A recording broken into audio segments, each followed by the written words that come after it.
श्री कृष्णा मित्रों, मैं प्रियंका स्वागत करती हूँ आपका जीवन और आध्यात्म में। मित्रों, माघ के महीने में कई सारी कहानियाँ सुनी जाती हैं। मैं आप लोगों के लिए नई नई कहानियाँ लेके आती रहती हूँ। आज की जो कहानी है वो एक सुब्रत नामक ब्राह्मण की कहानी है। तो चलिए कहानी को सुनते हैं।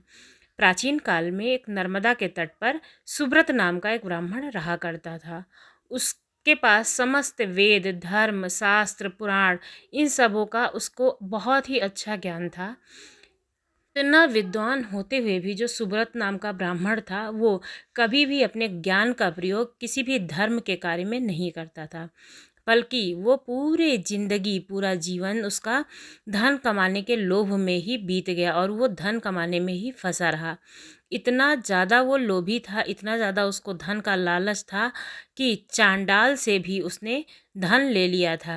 यानी कि उसने धन लेने के मामले में चांडाल को भी नहीं छोड़ा। इतना ज़्यादा वो लोभी था, उसके अंदर में इतना ज़्यादा छल प्रपंच भरा हुआ था। धर्म का ज्ञाता होते हुए भी वो बहुत ही ज़्यादा लालची हुआ करता था, बहुत ही लोभी था, बहुत ही बेविचार था जी। बिल्कुल भी विचार नहीं करता था कोई भी काम करने के लिए, बस उसे धन की प्राप्ति होती अगर उस कार्य से तो उस कार्य को कर लेता। उसके लिए धन सर्वाधिक महत्वपूर्ण था, जबकि वो कर्मों पे बिल्कुल भी ध्यान नहीं देता था कि क्या कर्म अच्छे हैं और क्या बुरे हैं।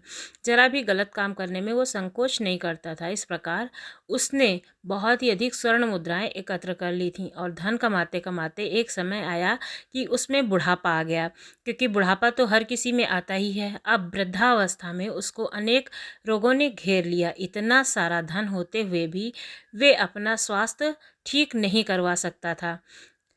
जब मुद्राएं उसके किसी काम की ही नहीं रहीं, तब उन्हें पता चला कि उसने पूरा जीवन व्यर्थ कार्य में व्यतीत किया है, व्यर्थ कार्य में लगा दिया है। अब वह अपने परलोक को सुधारना चाहता था, पर वो कैसे सुधारे?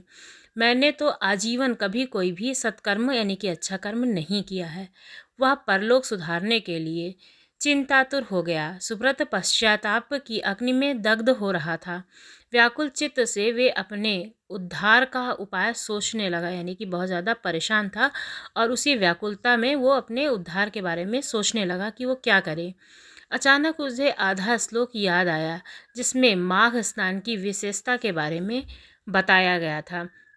मघे निमग्नः सलिले सुस्ते विमुक्त पाप स्त्रीदित्य पर्याप्तः। सुब्रत को अपने उद्धार का मंत्र मिल गया था। उन्होंने माघ स्नान का संकल्प लिया और नर्मदा में स्नान करने लगे। इस प्रकार उन्होंने 9 दिनों तक प्रातःकाल नर्मदा के जल में स्नान किया और 10वें दिन स्नान के बाद ही वे आसक्त हो गया।